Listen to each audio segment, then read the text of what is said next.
So I don't know कि अभी इस 3 घंटे के सेशन में रिवीजन हो पाएगा नहीं हो पाएगा। तो एक काम करते हैं, अभी रिवीजन शुरू करते हैं। एंड अगर बचा तो फिर 6 बजे के बाद मिलना है हमको फिर। If you are agreeing to this then I will revise, otherwise I will go with the syllabus ahead. So what should I do? Revision चाहिए तो तरीके से करेंगे, घाई गड़बड़ में नहीं करेंगे। तो कुछ करने का कुछ फायदा तो हो। बस नाम का कुछ कर लूंगा मैं, जैसे आप होमवर्क करके आते हो, उसका तो कोई मतलब नहीं बनता है ना। करने का कोई मतलब तो होना चाहिए, कोई फ्रूट्स तो मिलने चाहिए, हाँ कि ना। सो मैं कोशिश करूंगा कि दोपहर के 2:45 बजे तक कंपनीज एक्ट और ये रिवाइज हो जाए, बट आई डोंट थिंक कि ऐसा कुछ होगा। ठीक है, तो 6 बजे के बाद भी अगर 1 घंटा वगैरह मिलना है हमको तो मिल लेंगे, चलेगा। फिर या फिर मैं देख लेता हूँ कि कंपनीज एक्ट का मेरे पास कोई और पुराना वीडियो वगैरह है क्या रिवाइज किया हुआ, तो वो मैं डाल दूंगा फिर, अगर if it is not possible for us to meet at the evening, because I don't know evening में क्या होने वाला है। One of my friends father is very serious, so I don't know कि मैं दोपहर के बाद पोस्ट लंच आपका क्लास होने के बाद रहूँ नहीं रहूँ मैं। अगर कुछ ऊंच नीच हो गया तो मैं वो पुराना वीडियो डाल दूंगा, आप उससे रिवाइज कर लीजिएगा, कोई चिंता नहीं। अगर पॉसिबल हुआ मुझको तो मैं पक्का आपकी रिवीजन 6 बजे के बाद भी लूंगा। मेरे को कोई दिक्कत है नहीं, मेरे को तो बहुत अच्छा लगता है आपके साथ टाइम बिताना। आपको भी? Pleasure is mine. ओके, शुरू करें। यस, तो आई गेस हमको 4, 5 एंड 6 रिवाइज करना है। यही सिलेबस है ना आपका? एक इंटरेस्टिंग बात बताऊं मैं आपको, अब तक मैंने आपका पेपर ही सेट नहीं किया।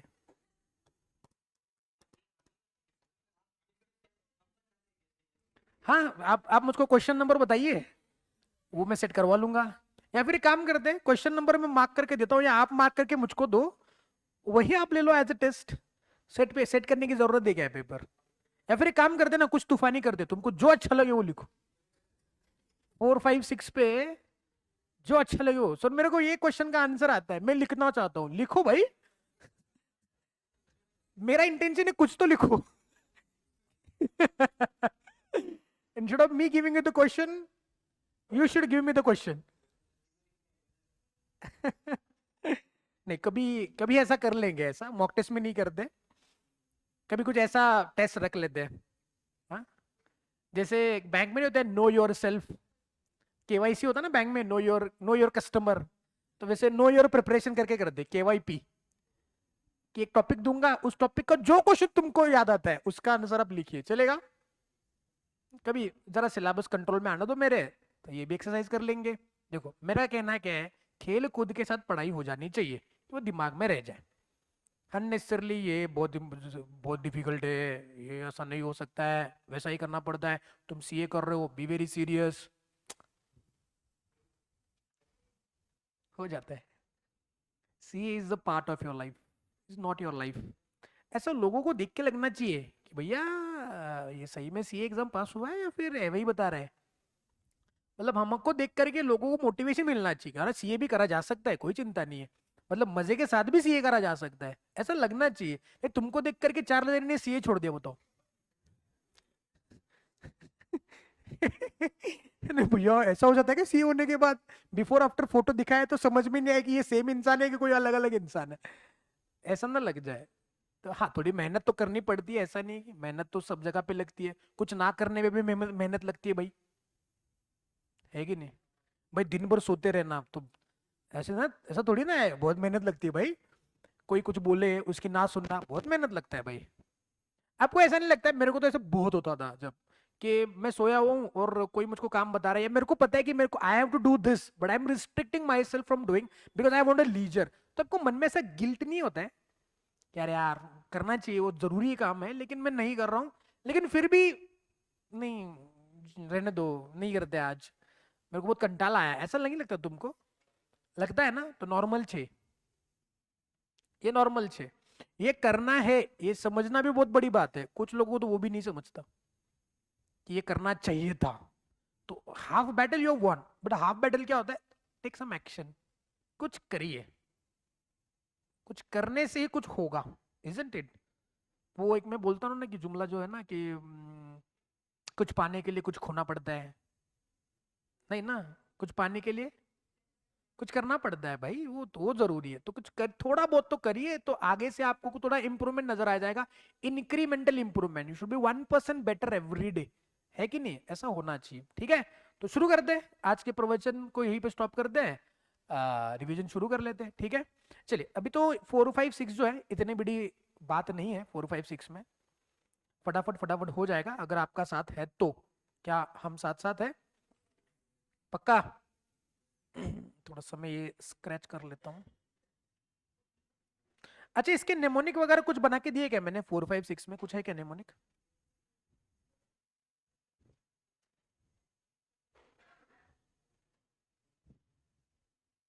चलिए बच्चों, just let me get this time.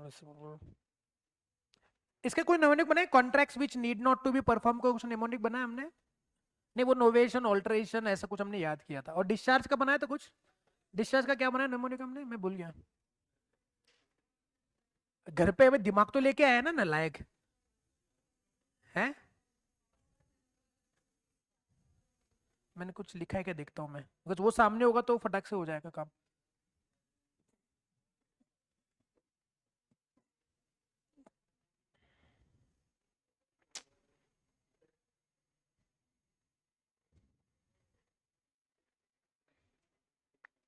All what?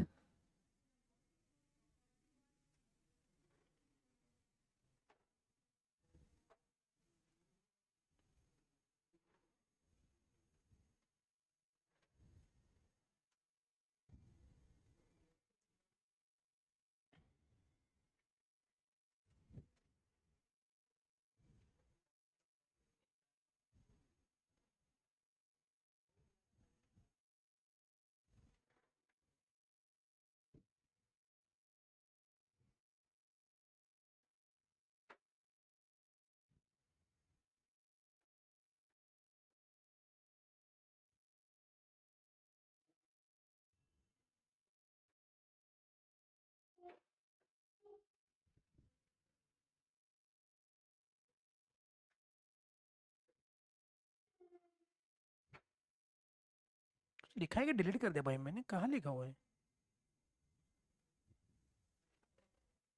ये तो तीसरी यूनिट का है ना?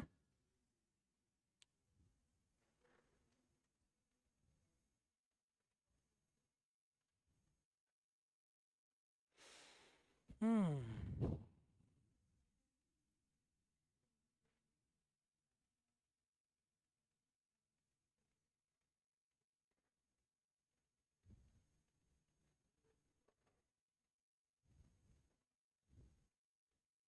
किधर लिखता हूँ मेरे को समझ ही नहीं आता यार। छोड़ो, आप मुझको बताओगे क्या, मैं लिखता हूँ फिर अलग से।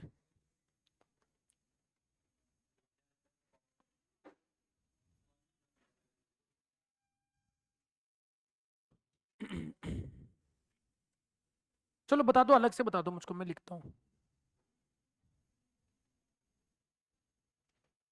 क्या क्या लिखा था हमने?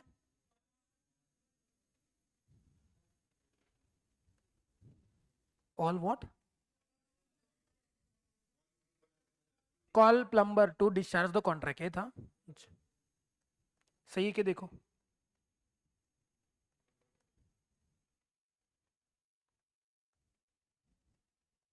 यही था? श्योर? चल ठीक है, फिर बाद में इसके ऊपर आते हैं, मैं लिखता हूँ बस, ठीक है। हाँ जी, चलिए। So friends, very good morning to all of you. I hope you are doing good. Online students, very good morning. चलिए, सो हम रिवाइज करेंगे आज कॉन्ट्रैक्ट एक्ट के unit number 4 5 and 6। So let's get started. Unit number 4 का नाम है performance of contract. Now इसके अंदर हमको पढ़ना क्या है? Basically first thing we learn is that contract ने किसको कॉन्ट्रैक्ट को किसने परफॉर्म करना है।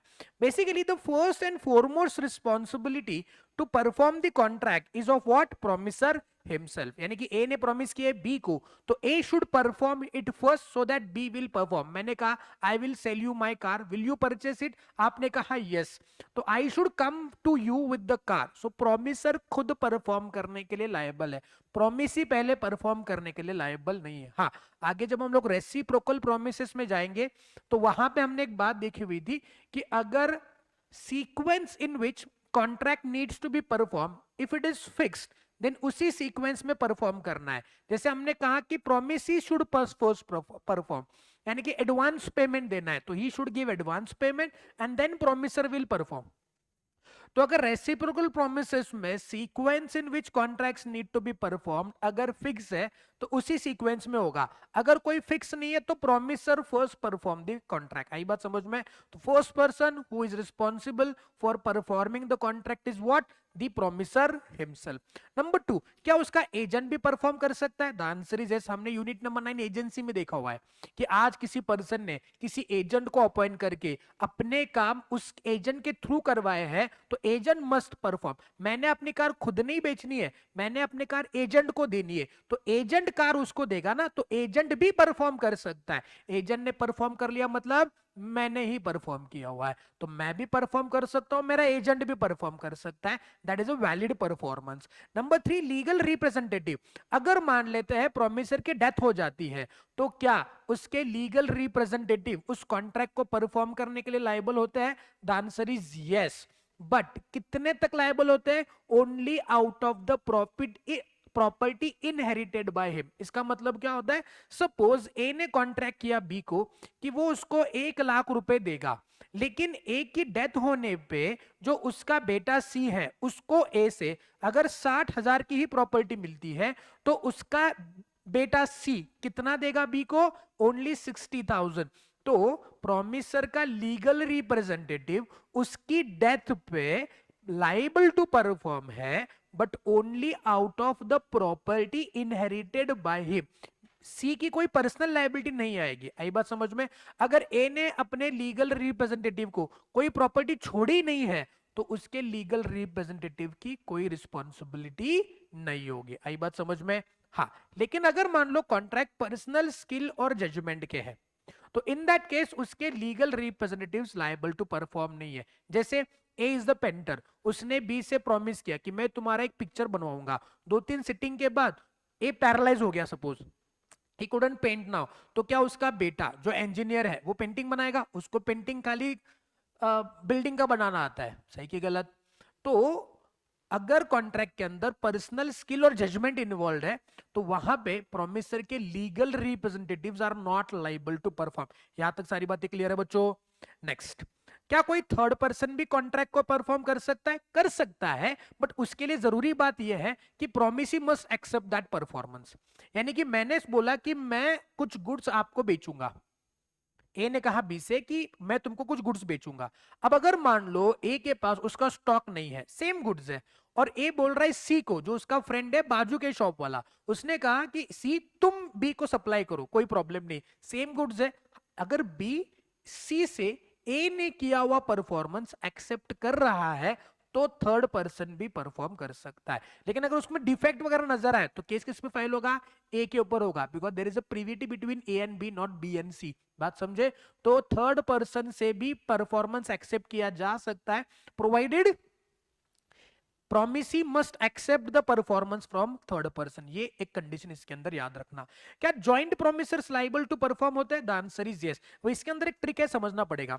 अगर मान ले ए बी और सी तीनों ने मिलके डी से वादा किया है कि हम आपको 1 लाख रुपए देंगे, सॉरी 3 लाख रुपए देंगे, तो बताएंगे ए ने कितना देना है? 1 लाख, बी ने कितना देना है? 1 लाख, और सी ने कितना देना है? 1 लाख। तो 3 लाख रुपए डी को एबीसी मिलके देंगे। सपोज यहाँ पे ए की डेथ होती है तो कौन लायबल है? ए के लीगल रिप्रेजेंटेटिव। बी की डेथ होती है तो बी के लीगल रिप्रेजेंटेटिव। सी की भी डेथ होती है तो सी के लीगल रिप्रेजेंटेटिव। मतलब death of either joint promisor और ऑल जॉइंट प्रोमिसर, उनके लीगल रिप्रेजेंटेटिव्स वहां पे ज्वाइन कर लेंगे। अच्छा, इस केस में अगर मान लो ए मरा नहीं है, बी भी मरा नहीं, जिंदा है, टाइगर जिंदा है, और यहां पे ए बन जाता है इंसॉल्वेंट। देखिए बच्चों, ये एग्जाम का क्वेश्चन मैं आपसे डिस्कस कर रहा हूं। अगर ए इंसॉल्वेंट होता है और उसकी प्रॉपर्टी से ओनली 20,000 ही रिकवर होता है तो बताएंगे ए ने अभी कितना पे नहीं किया है? 80,000। तो ये लॉस किस में आ जाएगा? क्या बी और सी इस 80,000 के लॉस को बियर करने के लिए लायबल है? The answer is yes. तो बी और सी ने कितना देना है? 1,40,000, 1,40,000। ये सिमिलर क्वेश्चन हमने क्लास में डिस्कस भी किया हुआ है। सही बात है। चलिए नेक्स्ट बात बताता हूं। अगर मान ले ऐसा हो जाता है कि डी किसी एक जॉइंट प्रोमिसर को रिलीज करता है फ्रॉम पेइंग, मतलब सीन डी ने कहा ए से कि भैया तुम पे मत करो, पता नहीं डी और ए के बीच में से क्या बात हो गई कि डी ने कहा ए को कि भैया तू पे मत कर, मैं तुझको रिलीव कर देता हूं। तो बी और सी ने कितना पेमेंट करना है बच्चों? इसने पे करना है 1.5, इसने पे करना है 1.5, सही बात है। लेकिन क्या बी और सी मिलके ए से वो 1 लाख रिकवर कर सकते हैं? 50,000 50,000? द आंसर इज ये बात आप याद रखेंगे, सही बात है। तो जॉइंट प्रोमिसर के अंदर इतने ही 2-3 पॉइंट थे जो आपको याद करना है, ठीक है। अगर क्लियर नहीं है तो बाद में ये रिकॉर्डिंग जो है आप रिवाइज करके रिवाइंड करके देख लेना, ठीक है बच्चों। आगे बढ़े online students, I guess the point is absolutely clear. आगे बढ़ सकते हैं, जॉइंट प्रोमिसर यहाँ पे खत्म हुआ, ठीक है। चलिए, तो पहला पॉइंट हमने फिनिश किया, चार्ट पे आते हैं कि किसने कॉन्ट्रैक्ट को परफॉर्म करना है। उसके बाद लाइबिलिटी ऑफ जॉइंट प्रोमिसर हमने फिनिश किया। अब बात करते हैं जॉइंट प्रोमिसी के केस में क्या होगा, प्लीज पे अटेंशन। क्या ऐसा हो सकता है कि यहाँ पे ए है और ये जॉइंट प्रोमिसेस है, बी सी एंड डी। ए ने वादा किया है कि हम आपको 3 लाख रुपए देंगे, तो ए ने बी को कितना देना है? 1 लाख। ए ने सी को कितना देना है? 1 लाख। ए ने डी को कितना देना है? 1 लाख। क्या ऐसा हो सकता है कि ए ने पूरे पूरे पैसे जाके बी को दे दिए? The answer is yes. तो 3 लाख बी को दिए, तो बताएंगे सी और डी क्या बी से 1-1 लाख क्लेम कर सकते हैं? The answer is yes. तो इधर किसी भी एक जॉइंट प्रोमिसी के पास परफॉर्मेंस कर दिया तो बाकी जॉइंट प्रोमिसेस उससे रिकवर कर लेंगे। लेकिन कॉन्ट्रैक्ट में लिखा है कि सबको थोड़ा थोड़ा देना है, अपना अपना शेयर, तो अपना अपना शेयर देना पड़ेगा। आई बात समझ में? अगर बी की डेथ हो गई तो क्या बी के लीगल रिप्रेजेंटेटिव को पैसा पे करना है? And same goes with C and D के डेथ के बाद भी, सही बात है। इसमें तो इंसॉल्वेंट होने का कोई सवाल ही पैदा नहीं होता है। इंसॉल्वेंट हुआ तो हमने उसको पे करना है, उससे तो कोई रिकवरी होने वाली नहीं है। तो ये रहा, क्या बोलो, the point of what, come on, the joint promises. और उसके बाद राइट्स ऑफ जॉइंट प्रोमिसेस जो हमने देख लिया, सही बात है। तो यहाँ पे हमने 2 पॉइंट फिनिश कर लिए कि किसने परफॉर्म करना है और जॉइंट प्रोमिसर और प्रोमिसेस की क्या लाइबिलिटी होती है। क्लियर बच्चों? पक्का? नेक्स्ट, एकदम सिंपल सी बात है कि कॉन्ट्रैक्ट को कौन से टाइम पे और कौन से प्लेस पे परफॉर्म करना है, ठीक है बच्चों। कॉन्ट्रैक्ट को कौन से टाइम पे और कौन से प्लेस पे परफॉर्म करना है। अगर मान लेते हैं कॉन्ट्रैक्ट में टाइम फिक्स है तो बताएंगे कौन से टाइम पे परफॉर्म होगा, उसी टाइम पे परफॉर्म होगा। अगर कॉन्ट्रैक्ट में टाइम फिक्स नहीं है तो कौन से टाइम पे परफॉर्म होगा? It should be at the reasonable time. जैसे मान लो ए ने बी को कहा कि मैं तुमको गुड्स बेचूंगा, सुबह बराबर 10 बजे मैं तुमको गुड्स दूंगा, तो कितने बजे आना है? सुबह के 10 बजे कि रात के 10 बजे? सुबह के 10 बजे। अगर कुछ फिक्स नहीं हुआ है तो रात के 10 बजे जा सकता है क्या? जा सकता है। दुकान बंद हो गया उसका, सुबह 9 से शाम के 6 बजे तक दुकान शुरू रहता है, तो रीजनेबल टाइम क्या होगा? 9 से 6, रात के 12 बजे जाने का नहीं। पता चला? पक्का? अगर मान लो प्लेस फिक्स है तो उसी प्लेस पे, और अगर प्लेस फिक्स नहीं है तो रीजनेबल प्लेस। यूजुअल प्लेस ना लायक, रीजनेबल टाइम होता है, यूजुअल प्लेस होता है। रीजनेबल टाइम कहां से आ गया भाई? प्लेस कहां से आ गया? ये नहीं होता है। अच्छा, अगर मैंने कहा कि भैया मैं तुमको गुड्स बेचूंगा बराबर रात के 12 बजे देवी माँ के मंदिर के सामने काली पहाड़ी के पीछे, तो कहां आना है बताओ? कहां आना है? कितने बजे? रात के 12 बजे। कहां आना है? देवी माँ के काली देवी माँ के मंदिर के सामने। माँ है, देवी माँ के मंदिर के सामने, काली पहाड़ी के पीछे। काली माँ और ये कर ठीक है बच्चों। तो टाइम फिक्स है तो उसी टाइम पे, टाइम फिक्स नहीं है तो रीजनेबल टाइम पे, प्लेस फिक्स है तो उसी प्लेस पे, प्लेस फिक्स नहीं है तो यूजुअल। बस इतनी सी बात है, और क्या ही है इसके अंदर। वो आपको क्वेश्चन में आ सकता है या फिर इसमें लिखा हुआ भी है कि place is the essential element of a contract वगैरह वगैरह। कुछ नहीं, सीधा साधा याद रखना है। प्लेस फिक्स है क्या? हाँ, तो उसी प्लेस पे। नहीं है, रीजनेबल प्लेस पे। बात समझे कि नहीं समझे? तो यही याद रखना है, बाकी इसके अंदर याद रखने लायक कोई भी बात नहीं है। रिवीजन के लिए इतना काफी है। बाकी डिटेल में तो आपको लाइन बाय लाइन पढ़ना ही पढ़ना है। बस मेरे रिवीजन पे भरोसा मत रखना, मतलब रख सकते हैं भरोसा, बट उसी पे अपनी जान मत अटकाओ कि सर ने जितना रिवाइज किया उतना पढ़ के जाएंगे। ठीक है, रिवीजन में सारी बातों को एडहॉकली कवर करके आगे मत करो।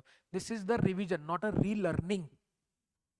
ओके, तो री लर्निंग जैसा ट्रीट मत करो उसको, it is a revision only. ठीक है बच्चों, आगे बढ़ सकते हैं। नेक्स्ट, परफॉर्मेंस ऑफ क्या बोलो? Reciprocal promises. What is reciprocal promises? कि किसने पहले परफॉर्म करना है। अगर ये फिक्स है तो उसी सीक्वेंस में परफॉर्म करना पड़ेगा। आई बात समझ में? तो अगर मान लो कॉन्ट्रैक्ट में तय है कि पहले प्रोमिसी एडवांस पेमेंट करेगा, तो प्रोमिस ने एडवांस पेमेंट करना है। अगर कॉन्ट्रैक्ट में तय कि प्रोमिसर पहले गुड्स डिलीवर करेगा, पैसे बाद में पे किए जाएंगे, यानी कि on credit we are selling, तो A should sell the goods first. A ने कहा नहीं पूरा एडवांस पेमेंट चाहिए, तो पहले एडवांस पेमेंट दे दो। आई बात समझ में? ऐसा हो सकता है। या फिर कॉन्ट्रैक्ट में ऐसा लिखा हुआ है कि पार्ट पेमेंट एडवांस, फिर फुल डिलीवरी, बाद में पूरा पैसा। ऐसा भी हो सकता है। सही बात है। या फिर ऐसे भी हो सकता है कि पहले गुड्स दे दो, पेमेंट इंस्टॉलमेंट में देंगे। तो जिस प्रकार से रेसिप्रोकल प्रोमिसेस को डिफाइन किया है उसी प्रकार से परफॉर्म करो, बात खत्म। अगर कोई सीक्वेंस तय है तो उसी सीक्वेंस में कॉन्ट्रैक्ट परफॉर्म करने के लिए पार्टीज लायबल है। अगर कोई सीक्वेंस फिक्स नहीं है तो पहले कौन परफॉर्म करेगा? प्रोमिसर करेगा। ऊपर देखा ना, पहला ही पॉइंट देखा हमने, बात समझे नहीं समझे? तो अगर एग्जाम में क्वेश्चन आता है कि पहले इसने परफॉर्म करना था, फिर ये करना था, फिर वो करना था, तो आपको उसी सीक्वेंस को फॉलो करते हुए आंसर लिखना है। He should perform first. नहीं किया तो that could be treated as a breach of the contract. बात समझे बच्चों? अच्छा, अगर मान लो कॉन्ट्रैक्ट में ये लिखा हुआ है क्या कि साइमल्टेनियस परफॉर्मेंस, तो एक हाथ से ले एक हाथ से दे, सही कि गलत? इसके अंदर एक छोटी सी बात क्या है कि अगर कॉन्ट्रैक्ट में ये लिखा हुआ है दैट कि प्रोमिसी मस्ट रेडी टू पे, यानी प्रोमिसर तभी परफॉर्मेंस के लिए निकलेगा जब प्रोमिस इज रेडी टू पे, तो उसने उस बात को प्रॉमिस करना है कि आप आइए मैं पे कर दूंगा। जैसे एग्जांपल आता है कैश ऑन डिलीवरी, तो जब आप अमेजोन पे कोई ऑर्डर प्लेस करते हो तो वहां पे कैश ऑन डिलीवरी को टिक करते हो और फिर ऑर्डर प्लेस करते हो। फिर अमेजोन को पता चल जाता है कि पहले मैंने गुड्स लेके जाना है और फिर वो क्या करेंगे, मुझको पे करेंगे। तो first you should agree, you should promise कि we will pay on delivery, then they will come with the delivery। वो ऐसा नहीं करेंगे, नहीं कैश ऑन डिलीवरी है तो मतलब मैं आऊं कि नहीं आऊं गुड्स लेके, भैया मैंने प्रॉमिस किया ना कि तुम आ जाओ मैं पे करूंगा। सपोज ऐसा होगा कि अमेजोन वाला तुम्हारे घर पे आ गया और तुमने बोला मैं पे नहीं करूंगा, तो वेदर यू शुड पे और नॉट, यू शुड पे। आपने गुड्स का डिलीवरी लेना है, आप मना नहीं कर सकते, आपने गुड्स का डिलीवरी लेना है, उसको पे करना है। अगर वो गुड्स तुम्हारे हिसाब से नहीं हुए तो तुम रिटर्न का ऑर्डर एप्लीकेशन डाल सकते हो। हाँ, वो तुम्हारे पास पहुंचने से पहले तुम ऑर्डर कैंसिल जरूर कर सकते हो, बट एक टाइम ऐसा आता है जब तुमको ऑर्डर कैंसिल करने का समय नहीं होता है, वो अभी वक्त निकल चुका है। बात समझे? तो कैश ऑन डिलीवरी का यही सीन है कि वो आएंगे गुड्स लेके तुम्हारे पास, but when you have promised that you will pay।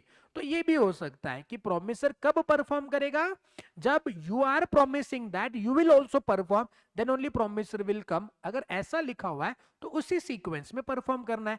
Reciprocal promise का मतलब क्या होता है? Is nothing but what the sequence in which the contract is to be perform has been expressly written. If it is written, then whatever terms and whatever sequence that they have decided, उसी sequence में हमको contract perform हुआ है या नहीं हुआ है, यही चेक करना है। एग्जामिनेशन में आप उस क्वेश्चन को देख लेना कि किस किस प्रकार से परफॉर्म किया हुआ है या करना चाहिए था, उस एंगल से आंसर लिखना है। बात समझे? ये होता है क्या बोलो, that is reciprocal promises. Next one, अच्छा ऐसे agreements which are there for which involves impossible acts whether they needs to be performed। मैं तुम्हारे बर्थडे पे चांद तारे तोड़ के लेके आऊंगा, बॉयफ्रेंड ने गर्लफ्रेंड को कहा, भाई प्यार की भी एक हद होती है,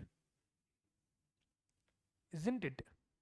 इतना प्यार में शुमार हो चुका है कि वो बोल रहे हैं मैं तुम्हारे बर्थडे पे एक चांद तारे तोड़ के लेके आऊंगा। 7-12 का आपल्या आजोबांचा नावावर नव्हता चांद तारों का, isn't कि वो तोड़ के कैसे लेके आएंगे, लटके कहाँ पे है? आम तोड़े जा सकते हैं, चांद तारे तोड़ने का क्या मतलब है? Impossible to perform. अच्छा बर्थडे पे अगर वो चांद तारे नहीं लाया तो क्या गर्लफ्रेंड बॉयफ्रेंड पे केस ठोक सकती है क्या? नहीं तुमने कहा था चांद तारे तोड़ के लेके आऊंगा, भाई ऐसा नहीं होता, ये तो बोलने वाली बात हो गई। हाँ कि ना, प्यार जताने का इसको हम लोग क्या बोलते हैं, वो परसों नहीं बताया मैंने, अतिशयोक्ति। अतिशयोक्ति करता ना, इंग्लिश में क्या बोलते हैं उसको?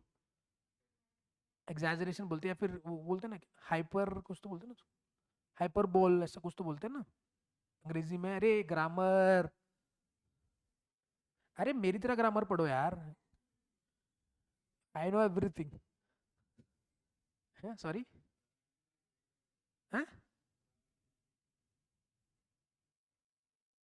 क्या बोला? नहीं, कुछ समझा नहीं, मुझको बाद में बोलना क्या बोल रहे हो आप। हाँ, मैं क्या कह रहा था कि इम्पॉसिबल एक्ट्स को परफॉर्म, इम्पॉसिबल एक्ट्स के लिए कोई एग्रीमेंट बनाया है तो वो क्या होता है, स्पेसिफिकली वॉइड होता है। It is not enforceable. बात समझे? अप्रोप्रिएशन को बाद में चर्चा करते, बात करते contracts which need not to be perform. हाँ, इस पे थोड़ी चर्चा होने लायक बात है। आते अभी इसको बुक से पढ़ते हैं यहाँ से।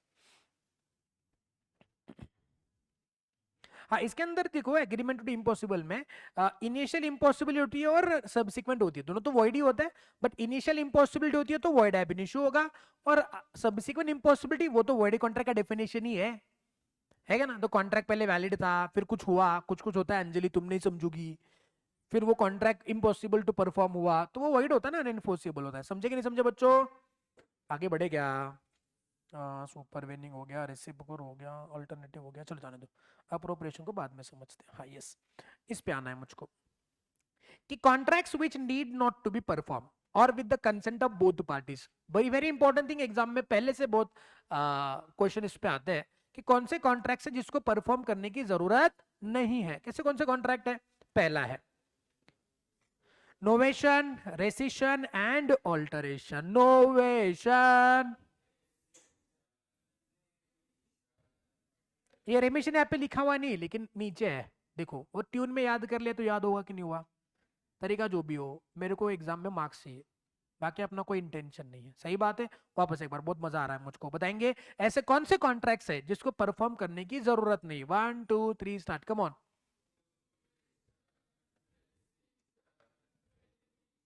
जोर से बोलो। नोवेशन। इतना लो एनर्जी रहेगा रिवीजन में तो सर कहां से एनर्जी डिराइव करेंगे? 1 2 3 start, come on. Novation. What is novation? Novation यानी कि नोवाइस, नोवाइस न्यू, यानी कि any new contract is substituted with the old contract, so old contract need not to be perform.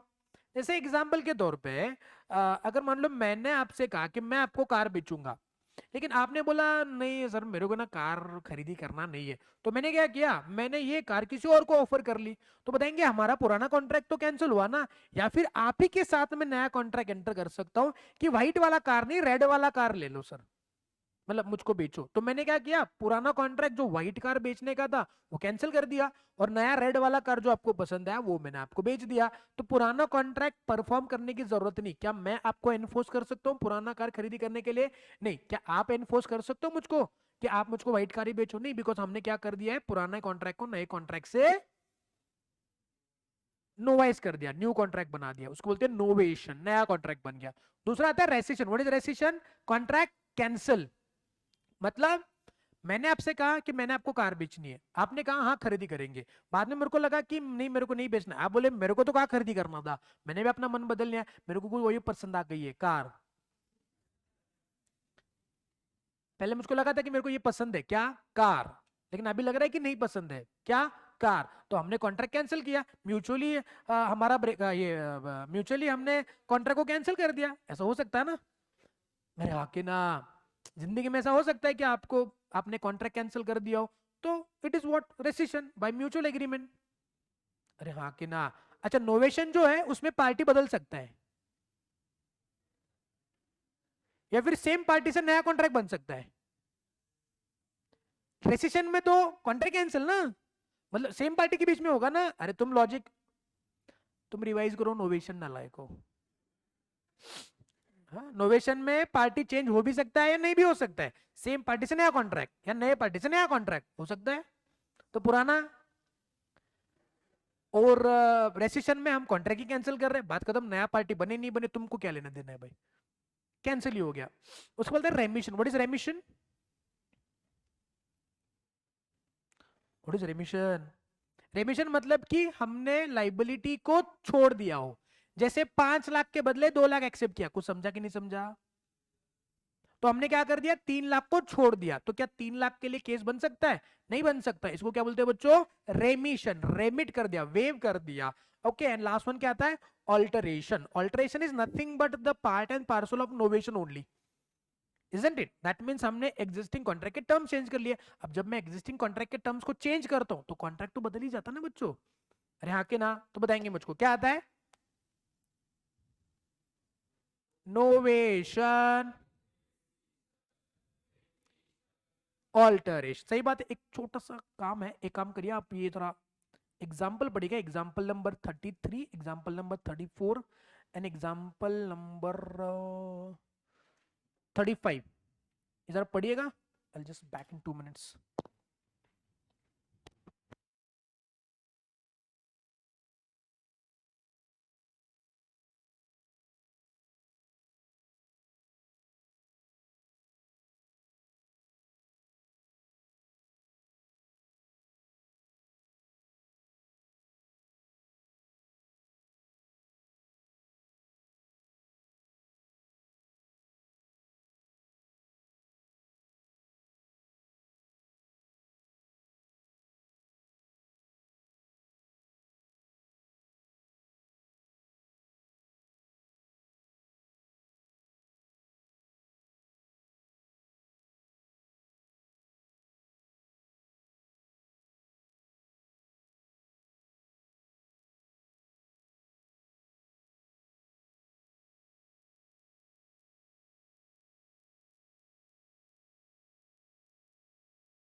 चलिए शुरू करें।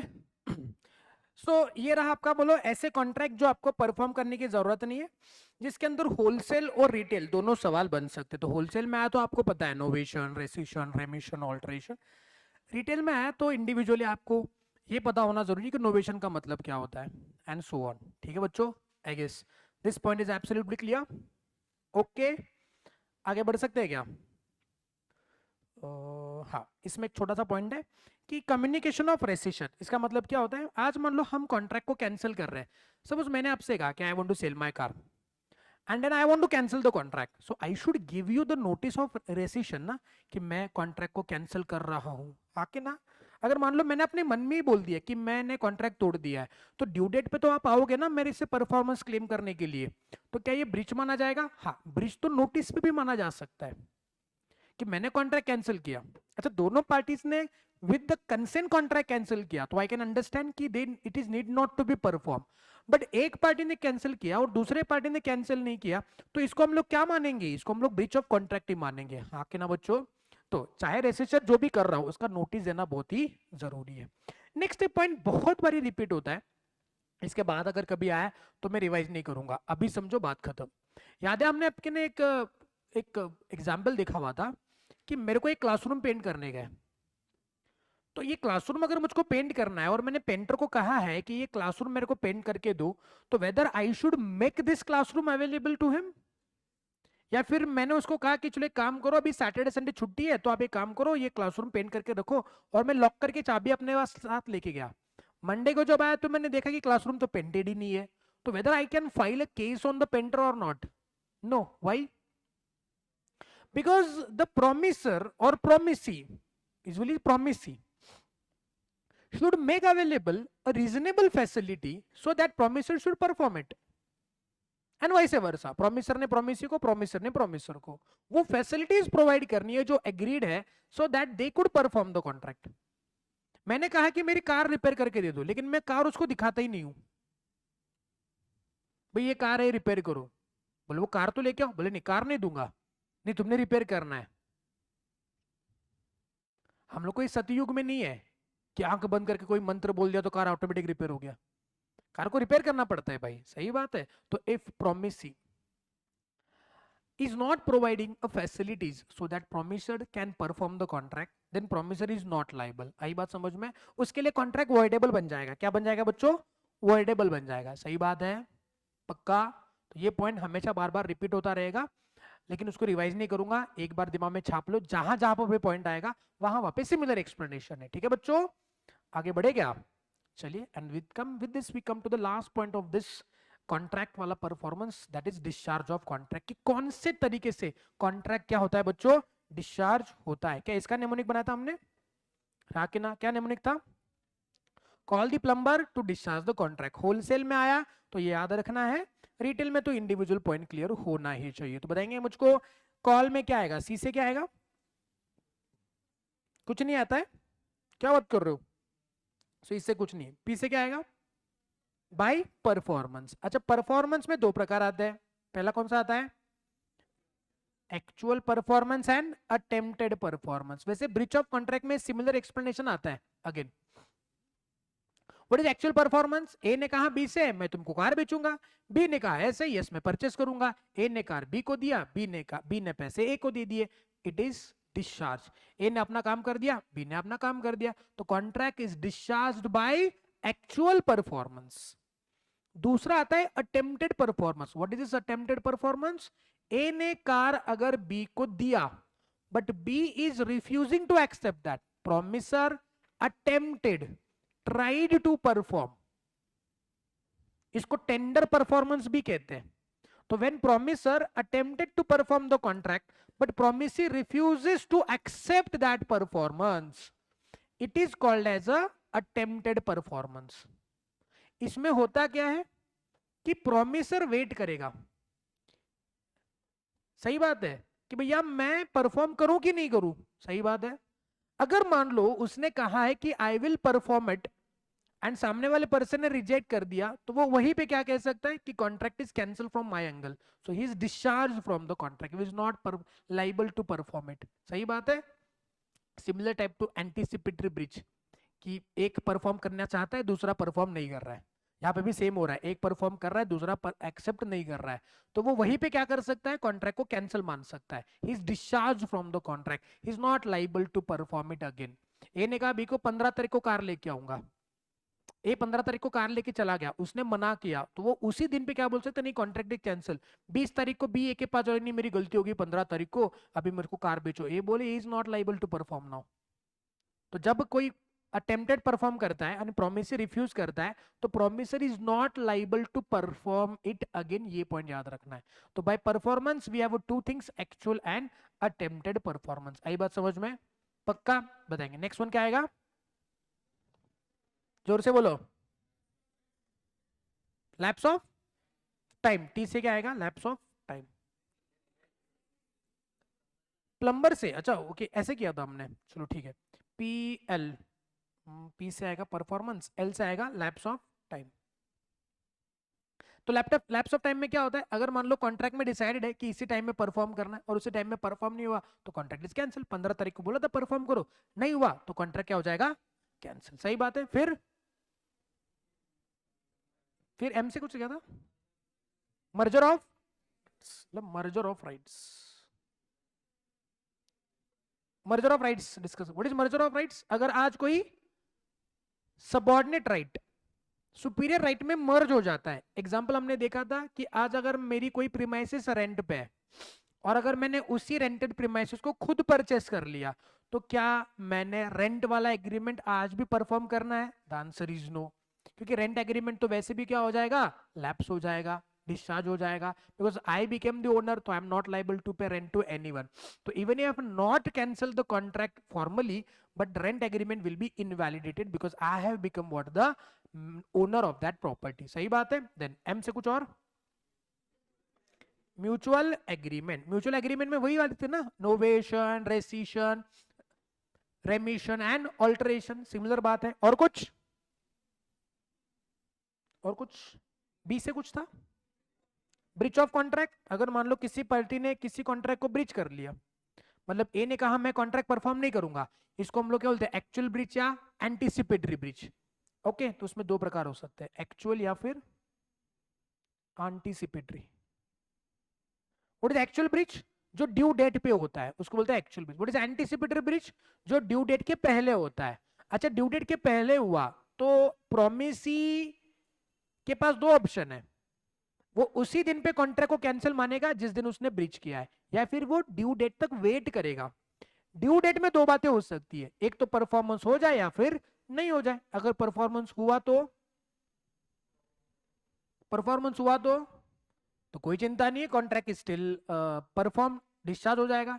एंड अगर performance नहीं हुआ ड्यू डेट पे तो वो उस दिन पे कॉन्ट्रैक्ट को कैंसिल मानेगा और डैमेजेस के लिए क्लेम करेगा। बहुत ही इंपॉर्टेंट चीज है, that is the anticipatory breach. Okay बच्चों, नेक्स्ट, फिर कितना ही था, आर से था, आर से क्या था, रेमिशन, तो वो इसमें ही हो गया ना, म्यूचुअल एग्रीमेंट में। ओके, और कुछ बचा है, और कुछ बचा है, डिस्चार्ज। डिस्चार्ज मतलब वेवर, डेथ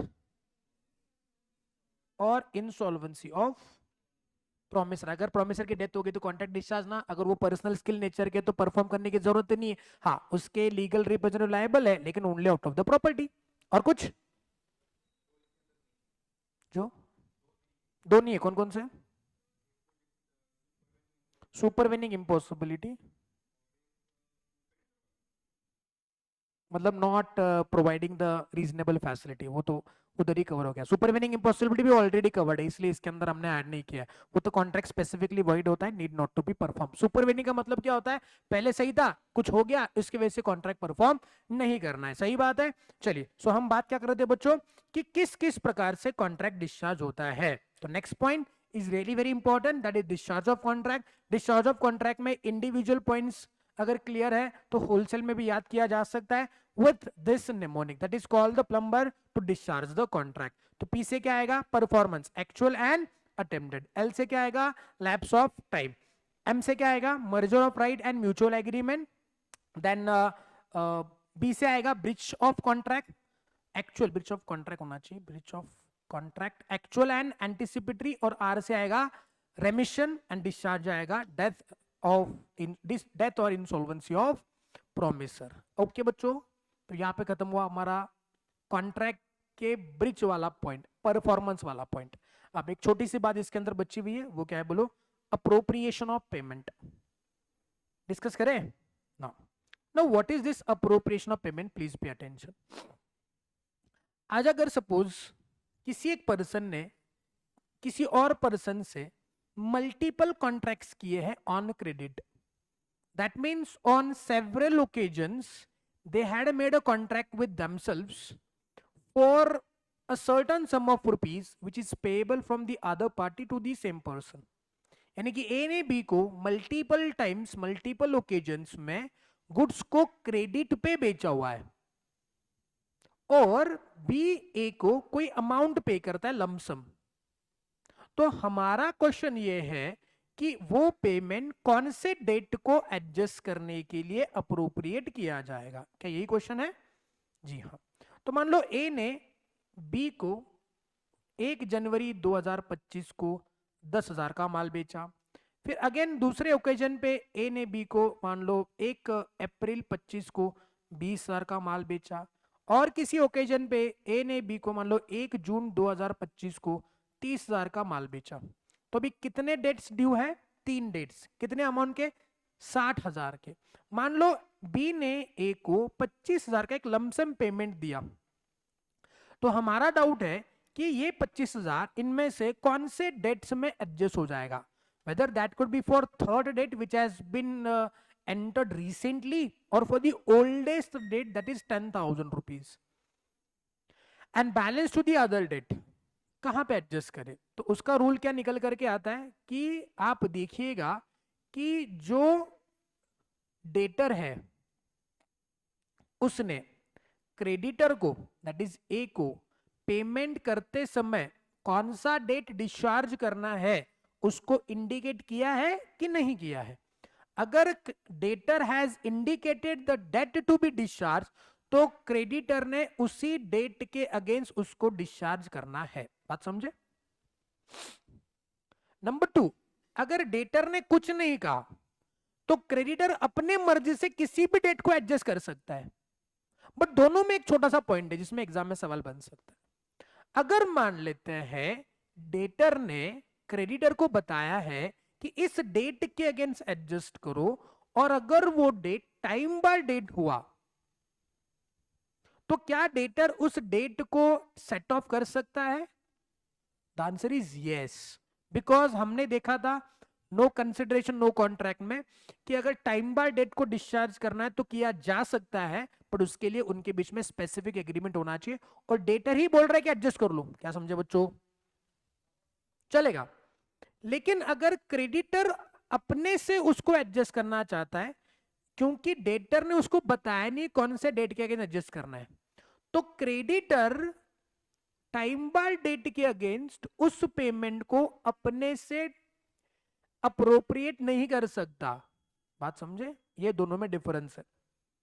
तीसरा पॉइंट, ना डेटर ने इंडिकेट किया ना क्रेडिटर ने उसको किसी डेट में अप्रोप्रिएट किया। वो 25,000 लिए ऐसे ही रख दिए, अभी कौन से डेट के अगेंस्ट है उसको लिखा ही नहीं, बस एडवांस रिसीट करके रख दिया।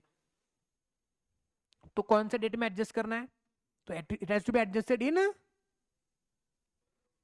इन ऑर्डर ऑफ टाइम। लेकिन इसमें भी वो डेट क्या नहीं होना चाहिए? टाइम बार्ड नहीं होना चाहिए। सही बात है। ये टाइम बार्ड का जो सिचुएशन है ना इसके अंदर, ये बड़ा इंपॉर्टेंट है आपके लिए। तो इस प्रकार से आपने क्या करना है? डेट को एडजस्ट कर लेना है। अप्रोप्रिएशन ऑफ पेमेंट क्लियर है? आई गेस यूनिट नंबर 4 में बस इतनी ही बातें थी। सही बात है ना? चलिए देखिए यहाँ पे, तो हमने contracts which need not be perform discuss किया, डिस्चार्ज ऑफ कॉन्ट्रैक्ट पर डिस्कस किया, and appropriation of payment. I guess unit number 4 is absolutely clear to you? पक्का? चलिए अब क्वेश्चन डिस्कस करते हैं।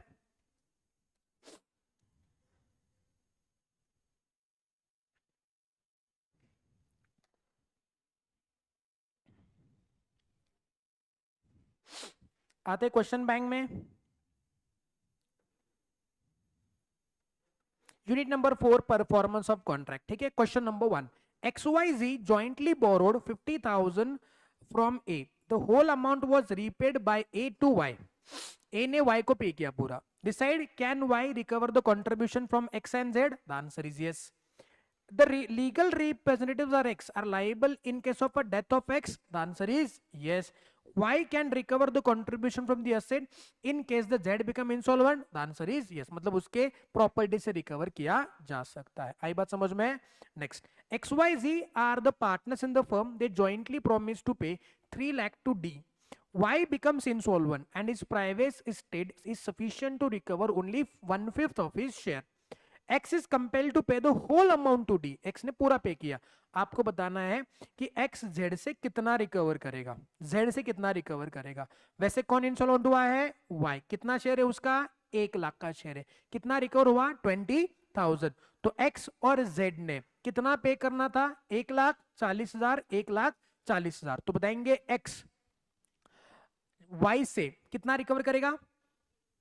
1,40,000. सही बात है, बिकॉज उसने उसका शेयर पे sorry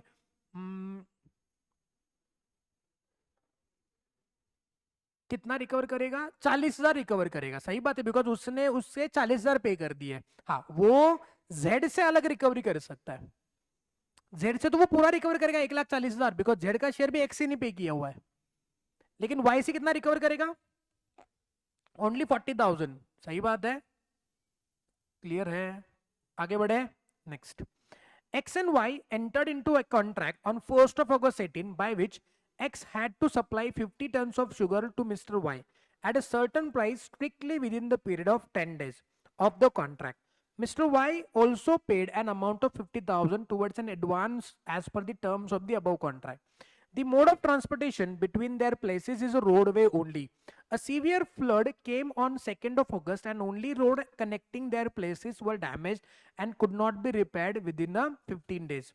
Mr. X offered to supply sugar on 20th August 18, to which Mr. Y did not agree.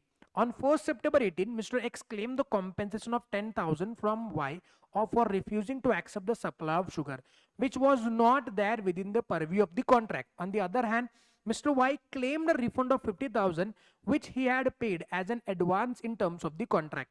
Analyze and the above situation in the terms of provision and decide Y's contention. Y कहता है कि मुझको 10,000 रुपए दो और साथ में 50,000 जो एडवांस है वो भी मुझको दो. तो बताए, सॉरी, Y क्लेम कर रहा है 50,000 मुझको वापस दे दो. तो बताएंगे Y का कंटेंशन सही है गलत है. हुआ क्या है? वैसे X एंड Y ने एग्री किया हुआ है कि X ने क्या करना है? Y को 50 टन शुगर सप्लाई करनी है. कितने दिन में?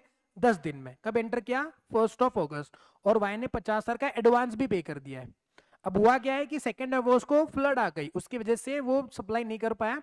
15 दिन के बाद ही वो क्या कर पाया? उसको सप्लाई कर पाया. ऑन 1st सितंबर X ने क्या बोला कि मेरे को 10,000 रुपए दो बिकॉज मेरा नुकसान हुआ है. वाई बोलता है कि भाई 10,000 क्या मांग रहा है? मेरे 50,000 जो एडवांस तेरे पास है ना वो मुझको वापस कर दे. तो क्या एडवांस वाई X से 50,000 वापस मांग सकता है कि नहीं मांग सकता? क्या लगता है आपको? मांग सकता है. The answer is yes. लेकिन क्या 10,000 X Y से मांग सकता है? बिकॉज ये सुपरवीनिंग इम्पॉसिबिलिटी है. ठीक है बच्चों, चलिए आगे बढ़े. क्वेश्चन नंबर 2 क्या हुआ?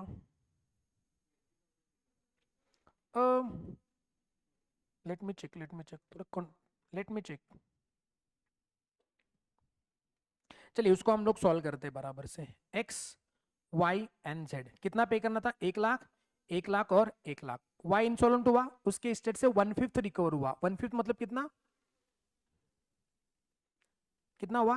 20,000. तो अभी कितना नुकसान हुआ? 80,000 का नुकसान हुआ. तो 20,000 तो Y के स्टेट से रिकवर हो गए. तो अभी X ने क्या किया? पूरा पैसा पे कर दिया. पूरा पैसा पे किया मतलब 2,80,000, क्योंकि 20,000 तो किससे आए हुए हैं? Y से आए हुए. तो 3 लाख ऐसे पेमेंट हुआ. ये किसने पे किया? X ने. ये किसने पे किया? Y ने. ठीक है, हमारा क्वेश्चन क्या है? X Y से कितना रिकवर कर सकता है? भाई कितना रिकवर करेगा? वो तो इंसॉल्वेंट हुआ ना, उसकी प्रॉपर्टी से रिकवर होगा ना अभी. तो अभी देखिए, X can recover the contribution from Y and Z because X and Y and Z are joint promisor.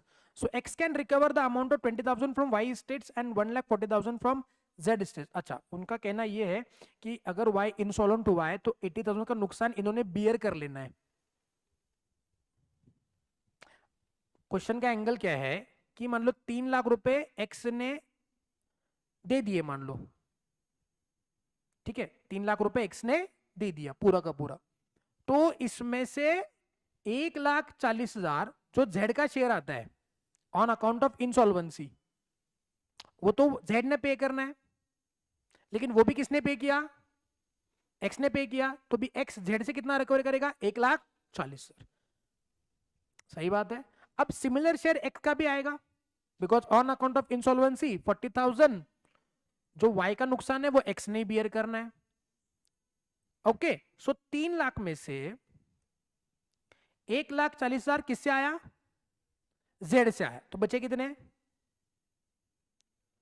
1,60,000। सही बात है, जिसमें से 1,40,000 तो उसका ही शेयर है, तो बचा कितना, 20,000, जो कि वाई के प्रॉपर्टी से रिकवर किया जा सकता है, तो ये वाई से 20,000 रिकवर करेगा, क्योंकि वो इंसॉल्वेंट हुआ है तो उससे और क्या रिकवर करेंगे, प्रॉपर्टी से जितना आएगा उतना ही लेगा ना, बाकी नुकसान दोनों ने अपने बीच में बांट लेना है। तो X is liable 1,40,000, Z is liable 1,40,000 and Y is liable only for 20,000, जो कि पूरा एक्स ने पे किया हुआ है, तो वाई से तो 20,000 लेगा, ये आंसर उनका हो सकता है। सही बात है। चलिए, तो माई मिस्टेक, ये बस आंसर थोड़ा सा रिकॉल कर लेना।